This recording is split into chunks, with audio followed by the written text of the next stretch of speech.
নমস্কার, কেমন আছেন সবাই? আমার ব্লগে আপনাদের স্বাগত জানাই। আজ সোমবার, ঘড়ির কাঁটায় বেলা এখন 11:30। সাধারণত আমার সকাল সকাল রান্না হয়ে যায়, তবে আজ একটু বেলা হয়ে গেল। তবে চলুন আর দেরি না করে রান্নাটা ঝটাপট সেরে নেওয়া যাক। কড়াই গরম হয়ে গেছে আর আমি আগে থেকেই সয়াবিনগুলো ভিজিয়ে রেখেছিলাম। এবার সয়াবিনগুলো ছেঁকে নিয়ে কড়াইতে দিয়ে দিলাম। তারপর সয়াবিনটা একটু লাল লাল করে ভেজে নিয়ে তুলে নেব।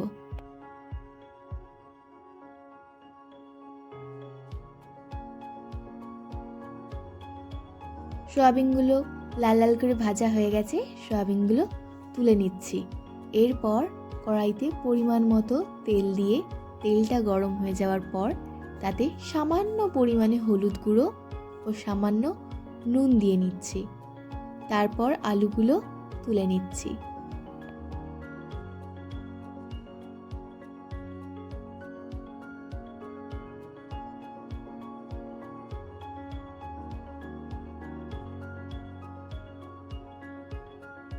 আলুগুলো লাল লাল করে ভাজা হয়ে গেছে, আলুগুলো তুলে নিয়েছি। তারপর তেল দিয়ে তেলটা গরম হয়ে গেলে ফোড়নে 2টো লবঙ্গ, 2টো এলাচ, একটা শুকনো লঙ্কা, একটা তেজপাতা দিয়ে ভালো করে নেড়ে নেব। নাড়া হয়ে গেছে, এরপর 1 চা চামচ গোটা জিরে দিয়েছি। তারপর পেঁয়াজ কুচি দিলাম। আমি এখানে একটা মিডিয়াম সাইজের পেঁয়াজ ব্যবহার করেছি।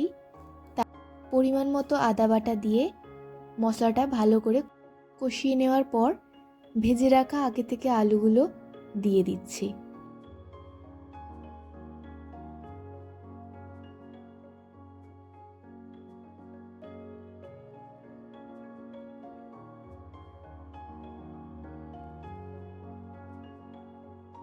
আলুগুলো মশলাটার সাথে কষিয়ে নেওয়ার পর তাতে 1 চা চামচ জিরে গুঁড়ো, 1 চা চামচ ধনে গুঁড়ো, 1 চা চামচ লঙ্কা গুঁড়ো, 1 চা চামচ গোলমরিচের গুঁড়ো ও 1 চা চামচ হলুদ গুঁড়ো দিলাম। ব্যাস, আর কিছু না। দিয়ে ভালো করে মশলাটাকে নেড়ে চেড়ে ভালো করে কষাতে হবে।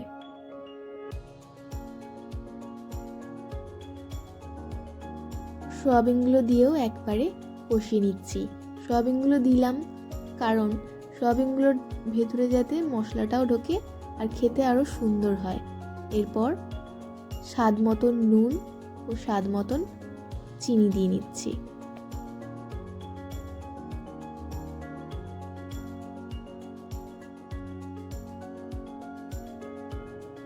পরিমাণ মতন জল দিয়ে নিলাম। এরপর 5 মিনিট থেকে 6 মিনিট ঢেকে রাখবো তরকারিটা হতে দেওয়ার জন্যে।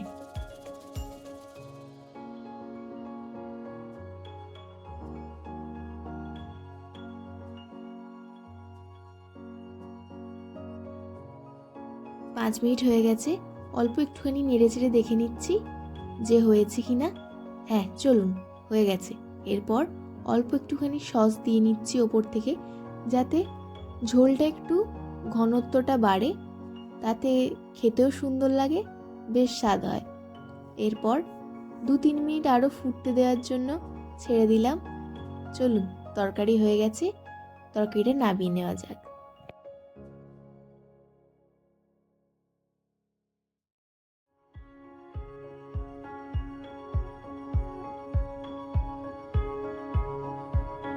নামিয়ে নিলাম। নামিয়ে নিয়ে তাতে 1 থেকে 1.5 চামচ মতন ঘি দিয়ে নেব।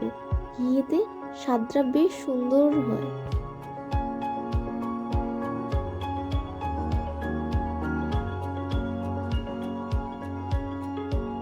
ওই দেখুন, দূরে যেই ডেচকিটা দেখছেন, ওটাতে আমি আগে থেকে আমার ভাতটা করে নিয়েছিলাম। এরপর আমার জন্য একটা ডিম ভেজে নেব।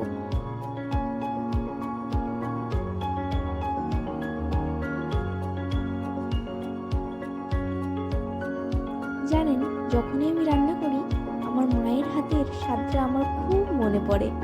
কারণ আমি যেহেতু পড়াশোনার জন্য বাড়ি থেকে বাইরে থাকি, সেহেতু মায়ের হাতের স্বাদটা বড্ড মিস করি।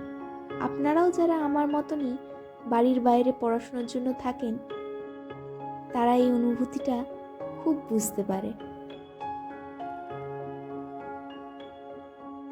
আর জানেন, এই ফ্রাইং প্যানের কড়াইগুলোতে ডিম ভাজতে গেলেই বড্ড ঝামেলা হয়, কারণ এই উল্টানোর সময় বেশ প্রবলেম হয়।